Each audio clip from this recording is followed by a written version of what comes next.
갈라디아 1장. 사람들이 뽑은 것도 아니요 사람들이 보낸 것도 아니요 예수 그리스도와 그분을 죽은 사람 가운데서 살리신 하나님 아버지께서 사도로 삼으셔서 사도가 된 나 바울이 나와 함께 있는 모든 형제들과 함께 갈라디아에 있는 여러 교회에 이 편지를 씁니다. 하나님 우리 아버지와 주 예수 그리스도께서 여러분에게 은혜와 평안을 주시기를 바랍니다. 예수님께서는 하나님 우리 아버지의 뜻을 따라 이 악한 세상에서 우리를 건지시고 우리 죄를 씻기 위해 자기 몸을 바치셨습니다. 하나님께 영원토록 영광이 있기를 빕니다. 아멘. 하나님께서 그리스도의 은혜로 여러분을 부르셨는데 여러분이 이렇게 빨리 다른 복음을 믿는다고 하니 놀라지 않을 수 없습니다. 실제로 다른 복음은 없습니다. 그러나 어떤 사람들이 여러분을 혼란스럽게 하여 그리스도의 복음을 바꾸려 하고 있습니다. 우리는 여러분에게 복음을 전했습니다. 그러므로 우리든지 하늘에서 온 천사든지 우리가 전한 복음이 아닌 다른 것을 전한다면 그는 저주를 받아 마땅합니다. 내가 전에도 말했지만 이제 다시 말합니다. 여러분이 이미 받은 복음 외에 다른 것을 전하는 사람이 있다면 그는 저주를 받아야 합니다. 내가 사람의 마음에 들게 하려는 것처럼 보입니까? 그렇지 않습니다. 나는 오직 하나님의 마음을 기쁘시게 하려는 것뿐입니다. 내가 사람을 기쁘게 하려고 한다면 난 그리스도의 종이라고 할 수 없습니다. 형제들이여, 내가 여러분에게 전한 복음은 사람들에게서 나온 것이 아니라는 것을 알기 바랍니다. 그것은 내가 사람에게서 얻은 것도 아니고 사람에게서 배운 것도 아닙니다. 그것은 예수 그리스도께서 내게 보여주신 것입니다. 여러분은 내가 어떻게 살아왔는가를 들었을 것입니다. 나는 유대교에 속한 사람이었습니다. 나는 하나님의 교회를 몹시 박해했을 뿐 아니라 아예 없애버리려고까지 계획했습니다. 나는 나와 나이가 비슷한 다른 유대인들보다 더 열심히 유대교를 믿었습니다. 또한 그 누구보다도 조상들의 전통을 지키는데 열심이었습니다. 그러나 내가 태어나기 전부터 하나님께서는 나를 따로 세우셔서 은혜로 나를 부르셨습니다. 그래서 나에게 하나님의 아들에 관한 복음을 이방인에게 전하게 하시려고 하나님께서 그 아들을 내게 보이셨습니다. 하나님께서 나를 부르셨을 때에 나는 어떤 혈육을 통해서도 가르침이나 도움을 받지 않았습니다. 나보다 먼저 사도가 된 사람들을 만나기 위해 예루살렘으로 올라가지도 않았습니다. 오히려 나는 곧바로 아라비아로 갔다가 다마스커스로 되돌아갔습니다. 3년 뒤에 나는 베드로를 만나려고 예루살렘으로 가서 그와 보름 동안을 함께 지냈습니다. 그리고 주님의 동생 야고보 외에는 그 어떤 다른 사도도 만나지 않았습니다. 내 말이 거짓이 아니라는 것은 하나님께서 아십니다. 그 후에 나는 시리아와 길리기아 지방으로 갔습니다. 유대에 있는 그리스도의 교회들은 나를 한 번도 만나지 못했습니다. 다만 나에 대해서 한때 우리를 박해했던 이 사람이 지금은 박해하던 그 믿음을 전하고 있다는 말만 들었을 뿐입니다. 그래서 이 성도들은 나로 인해서 하나님께 찬양했습니다.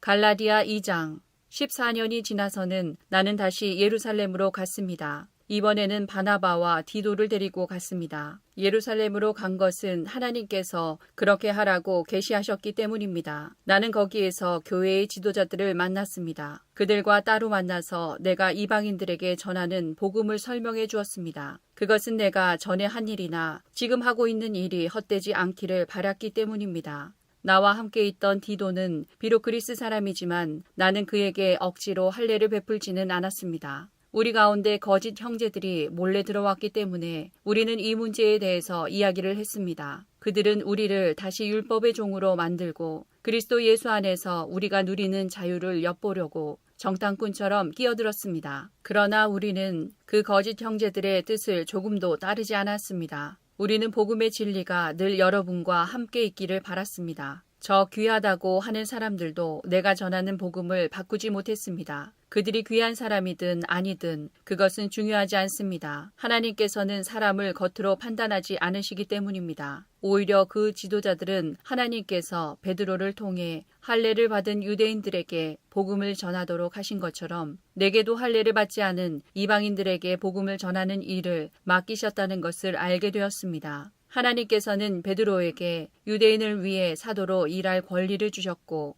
내게는 이방인을 위해 사도로 일할 권리를 주셨습니다. 지도자로 인정받던 야고보와 베드로와 요한은 하나님께서 내게 주신 특별한 은혜를 깨닫고 바나바와 나를 인정했습니다. 그리고 그들은 바울과 바나바여 그대들은 이방인에게 가십시오. 우리는 유대인에게 가겠습니다. 라고 말했습니다. 그들은 우리에게 한 가지, 곧 가난한 사람들을 기억해달라고 부탁했는데 그것은 사실 내가 힘써 해오던 일입니다. 베드로가 안디옥에 왔을 때 그가 잘못한 일이 있어서 내가 그를 대면해서 나무랐습니다. 베드로가 안디옥에 와서 이방인들과 함께 먹고 있는데 야고보가 보낸 유대인들이 오자 먹는 것을 그만두고 그 자리에서 물러갔습니다. 그는 할례를 받은 유대인들을 두려워했던 것입니다. 이처럼 베드로는 거짓된 행동을 했고 다른 유대인 성도들도 거짓된 행동을 했습니다. 심지어 바나바조차 그들의 거짓된 행동에 유혹을 받았습니다. 나는 그들이 복음의 진리를 따르지 않는 것을 보고 모든 사람 앞에서 베드로를 향해 베드로여, 당신은 유대인이면서도 유대인처럼 살지 않고 이방인처럼 살면서 어찌하여 이방인들에게 유대인처럼 살라고 합니까? 하고 말했습니다. 우리는 이방인, 곧 죄인이 아니라 유대인으로 태어났습니다. 하지만 우리는 율법을 따른다고 해서 의롭다함을 받는 것이 아니라 예수 그리스도를 믿음으로 의롭다함을 얻는 것을 압니다. 그래서 우리는 의롭다함을 얻으려고 그리스도 예수를 믿었습니다. 우리가 의롭다함을 얻는 것은 그리스도를 믿었기 때문이지 율법을 지켰기 때문이 아닙니다. 율법으로는 어느 누구도 의롭다함을 얻을 수 없습니다. 우리 유대인은 의롭다함을 얻으려고 그리스도께 나아왔습니다. 그리하여 우리가 죄인이라는 것이 밝히 드러났습니다.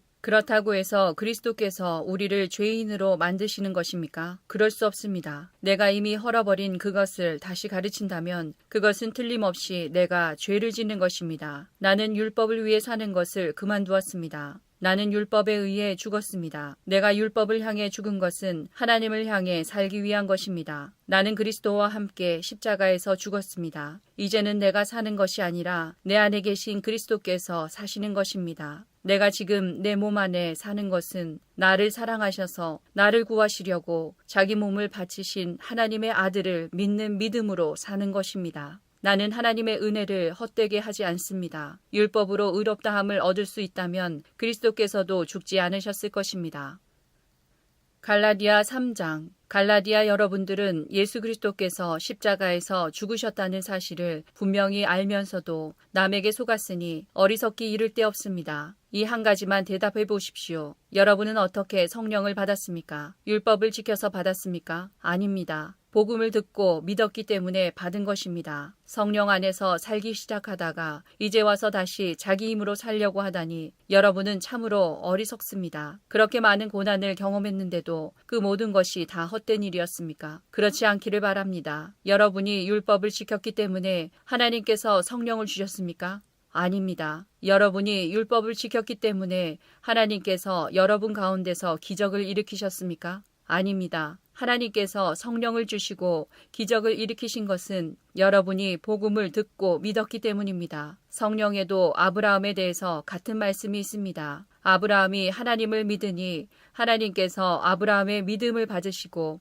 그를 의롭다고 여기셨다. 그러므로 여러분은 믿음으로 사는 사람이 참 아브라함의 자녀라는 것을 알아야 합니다. 또 성경은 장차 일어날 일, 곧 하나님께서 이방인을 믿음으로 의롭게 하여 줄 것을 미리 일러주었습니다. 이 복음을 먼저 아브라함에게 전했는데 그것은 모든 민족이 너로 말미암아 복을 받을 것이다 라는 성경 말씀과 같은 것입니다. 아브라함이 이를 믿으니 그 믿음 때문에 복을 받았습니다. 누구든지 믿는 사람은 아브라함처럼 복을 받습니다. 그러나 율법을 의지하는 사람은 다 저주를 받습니다. 성경에도 이렇게 적혀 있습니다. 율법책에 적혀 있는 것을 다 지키지 않는 사람은 저주를 받는다. 율법을 통해서는 하나님으로부터 의롭다함을 얻지 못한다는 것이 분명합니다. 성경에 이렇게 적혀 있습니다. 의인은 믿음으로 말미암아 살 것이다. 율법은 믿음에서 생겨난 것이 아닙니다. 율법을 지키는 사람은 율법으로 인해 살 것이다 라는 말씀도 있습니다. 그리스도께서는 율법이 우리에게 씌운 저주를 거두어 가셨습니다. 그리스도께서 우리를 대신해서 저주를 받으셨습니다. 성경에도 이렇게 적혀 있습니다. 나무에 달린 사람은 다 저주를 받은 것이다. 그리스도께서 그렇게 하신 것은 하나님께서 아브라함에게 약속하신 복이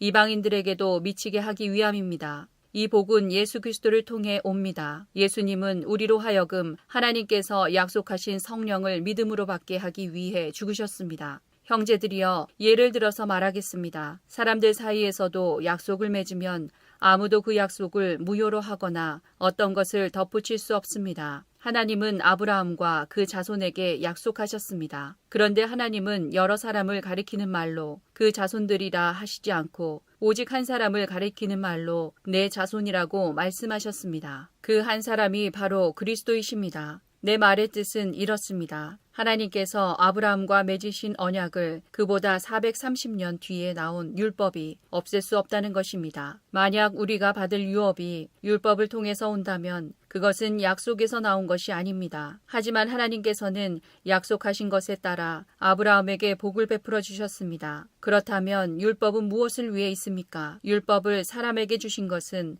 하나님께서 약속하신 아브라함의 특별한 자손이 오실 때까지 죄가 무엇인지를 밝히기 위해서입니다. 율법은 하나님께서 중보자의 손을 빌어 천사들을 시켜 만든 것입니다. 그러나 중보자는 한편에만 속해 있지 않습니다. 하지만 하나님은 한 분이십니다. 그렇다면 율법은 하나님의 약속과 반대되는 것입니다. 그럴 수 없습니다. 만약 사람에게 생명을 주는 율법이 있었다면 우리는 그 율법을 지킴으로써 의롭다함을 얻었을 것입니다. 성경은 온 세상이 죄에 갇혀 있다는 것을 보여주었습니다. 이는 믿음을 통한 약속을 주시기 위한 것으로 오직 예수 그리스도를 믿는 사람들만 받을 수 있습니다. 이 믿음이 오기 전에는 우리가 율법에 갇혀 있었습니다. 하나님께서 장차 올 믿음의 길을 보여주실 때까지 우리에게는 자유가 없었습니다. 그리스도께서 오시기 전까지는 율법이 우리의 선생이었습니다. 그러나 그리스도께서 오신 뒤에는 우리가 믿음으로 인해 의롭다함을 받을 수 있게 되었습니다. 이제 믿음의 길이 나타났으므로 다시는 우리가 율법에 갇혀 있을 수 없습니다. 여러분은 그리스도 예수를 믿는 믿음을 통해 하나님의 자녀가 되었습니다. 여러분은 모두 세례를 받아 그리스도와 연합하였으며 그리스도로 옷을 삼아 입었습니다. 그리스도 안에서는 유대인이나 그리스인이나 종이나 자유인이나 남자나 여자나 차별이 없습니다. 여러분은 그리스도 예수 안에서 모두 하나입니다. 여러분은 그리스도에게 속한 사람입니다. 그러므로 여러분은 아브라함의 자손입니다. 하나님께서 아브라함에게 하신 약속대로 여러분은 하나님께서 주시는 모든 복을 받습니다.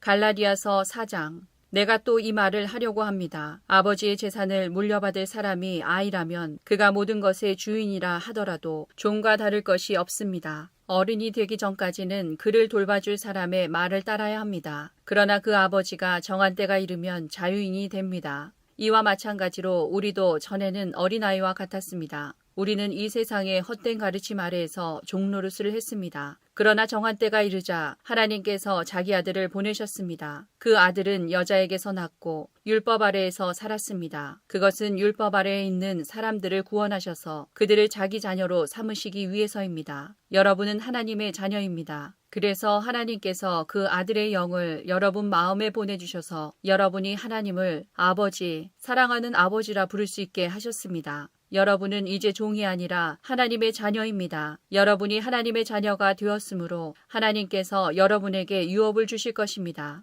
옛적에는 여러분이 하나님을 알지 못하여 사실 신이 아닌 것들에게 종노릇을 했습니다. 그러나 이제는 여러분이 참 하나님을 압니다. 뿐만 아니라 하나님께서 여러분을 아십니다. 그런데 어찌하여 전에 여러분이 따르던 약하고 헛된 가르침으로 다시 돌아가려 합니까? 어찌하여 그런 것들에게 종노릇하려 합니까? 여러분은 아직도 날과 달과 계절과 해를 섬기고 있습니다. 그러니 내가 여러분을 위해 애쓴 것이 헛된 일이 될까봐 두렵습니다. 형제들이여, 내가 여러분과 같이 되었으므로 여러분도 나와 같이 되기를 바랍니다. 이제까지 여러분은 내게 잘해주었습니다. 여러분도 알다시피 내가 여러분에게 처음으로 복음을 전하게 된 것은 내 몸의 병 때문이었습니다. 내 병이 여러분에게는 짐이 되었을 텐데도 여러분은 나를 미워하거나 저버리지 않고 하나님의 천사나 예수 그리스도처럼 맞아주었습니다. 그때에는 여러분에게 기쁨이 가득하더니 지금은 그 기쁨이 어디로 갔습니까? 지금 기억하기로 그때에는 여러분이 할 수만 있다면 여러분의 눈이라도 빼어줄 정도였습니다. 그런데 내가 이제는 진리를 말함으로 여러분과 원수가 되었습니까?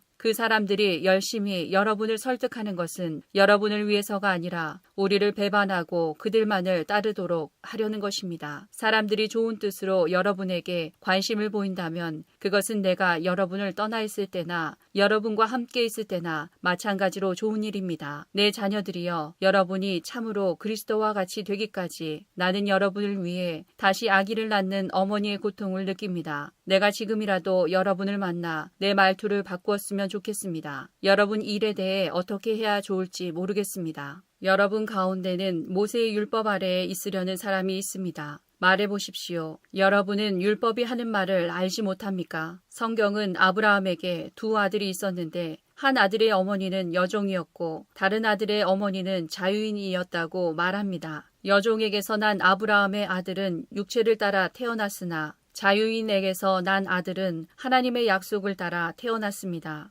이것은 비유입니다. 이 여자들은 하나님과 사람이 맺은 두 언약과 같습니다. 한 언약은 하나님께서 신의 산에서 정하신 율법입니다. 이 언약 아래에 있는 사람은 종과 같습니다. 하갈이 바로 이 언약과 같습니다. 이 하갈은 아라비아에 있는 신의 산과 같으며 지금 이 땅에 있는 예루살렘과 같습니다. 하갈 자신도 종이며 그 후손들도 율법의 메인 종입니다. 그러나 위에 있는 하늘의 예루살렘은 자유스러운 여자와 같습니다. 그는 우리 어머니입니다. 성경에 이렇게 적혀 있습니다. 아기를 낳지 못하는 여자여 기뻐하여라. 아기를 낳는 고통을 느껴보지 못한 여자여 노래하며 외쳐라. 남편이 있는 여자보다 내 자녀가 더 많을 것이다. 형제들이여, 여러분은 이삭과 같이 하나님의 약속을 따라 태어난 하나님의 자녀입니다. 사람의 방법으로 태어난 아들이 성령의 방법으로 태어난 아들을 괴롭혔듯이 지금도 그러합니다. 그러나 성경이 무엇을 말합니까? 여종과 그 아들을 내어 쫓아라. 자유인의 아들은 아버지의 것을 다 물려받으나 여종의 아들은 아무것도 받지 못할 것이다. 그러므로 형제들이여, 우리는 여종의 자녀가 아니라 자유한 여자의 자녀입니다.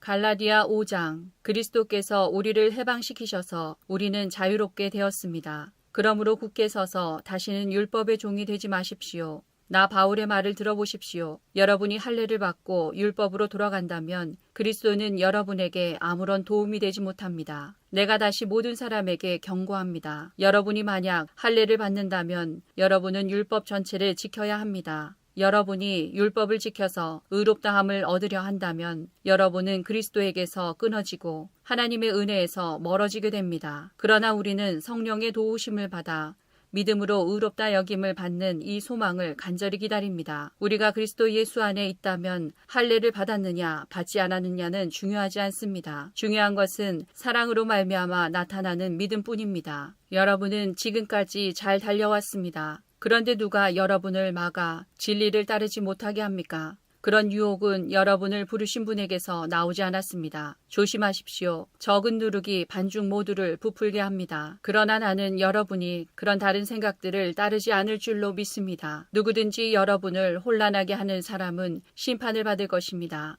형제들이여, 나는 할례를 받아야 한다고 가르치지 않습니다. 내가 할례를 가르친다면 어째서 아직도 박해를 받겠습니까? 내가 지금까지 할례를 가르쳤다면 십자가를 전하는 어려움도 사라졌을 것입니다. 여러분을 어지럽히는 사람들은 차라리 스스로 고자가 되어버리는 것이 좋겠습니다. 형제들이여, 하나님께서 여러분을 부르셔서 자유인이 되게 하셨습니다. 그러나 그 자유를 육체의 욕망을 채우는 기회로 삼지 말고 사랑으로 서로 섬기십시오. 모든 율법은 내 이웃을 내 몸과 같이 사랑하여라 하신 한 계명 속에 다 들어 있습니다. 여러분이 서로 해치고 헐뜯는다면 양쪽 다 멸망할 테니 조심하십시오. 그러므로 내가 말합니다. 성령을 따라 사십시오. 그러면 육체의 욕망을 따라 살지 않게 될 것입니다. 육체의 욕망은 성령을 거스리고 성령이 바라시는 것은 육체의 욕망을 거스릅니다. 이 둘은 서로 반대되는 것이므로 여러분의 욕망대로 살 수 없게 합니다. 성령께서 이끄시는 대로 살면 여러분은 율법 아래에 있지 않게 됩니다. 육체가 하는 일은 분명합니다. 곧 음행과 더러움과 음란과 우상 섬기기와 마술과 미움과 다툼과 질투와 화내기와 이기심과 편가르기와 분열과 시기와 술 취하기와 흥청거리는 잔치와 같은 것들입니다. 전에도 경고했지만 이제 다시 경고합니다. 이런 일을 하는 사람은 하나님의 나라에 들어가지 못합니다. 그러나 성령의 열매는 사랑과 기쁨과 평화와 오래 참음과 자비와 착함과 성실과 온유와 절제입니다. 이런 것들을 금지할 율법이 없습니다. 그리스도 예수께 속한 사람은 자기 육체를 정욕과 욕망과 함께 십자가에 못 박았습니다. 우리가 성령으로 새 생명을 얻었으므로 성령을 따라 살아야 합니다. 그리고 교만하지 말고 서로 다투거나 시기하지 말아야 합니다. 갈라디아서 6장. 형제들이여, 여러분 가운데서 누구든지 죄지은 사람이 있거든 신령함을 지닌 여러분이 온유한 마음으로 그를 바로잡아야 합니다. 그러나 여러분도 유혹에 빠지지 않도록 조심하십시오. 여러분은 서로 다른 사람의 짐을 들어주십시오. 그것이 그리스도의 법을 이루는 길입니다. 아무것도 아닌 사람이 무엇이나 된 것처럼 행동한다면 그것은 자기를 속이는 일입니다. 자기를 다른 사람과 비교하지 마십시오. 사람은 저마다 자기 일을 살펴야 합니다. 그러면 자랑할 일이 자기에게만 있을 것입니다. 사람은 저마다 자기 일에 책임을 져야 합니다. 하나님의 가르침을 배우는 사람은 가르치는 사람과 모든 좋은 것을 나누어야 합니다. 스스로 속이지 마십시오. 하나님을 속일 수는 없습니다. 사람은 자기가 심은 대로 거둘 것입니다. 자기 육체의 욕망대로 심는 사람은 육체로부터 썩을 것을 거두며 성령의 뜻을 따라 심는 사람은 성령으로부터 영원한 생명을 거둘 것입니다. 선한 일을 하다가 낙심하지 말아야 합니다. 때가 이르면 영원한 생명을 거둘 것이므로 포기하지 말아야 합니다. 기회가 닿는 대로 모든 사람에게 선한 일을 해야 합니다. 특히 믿음의 가정에 그렇게 해야 합니다.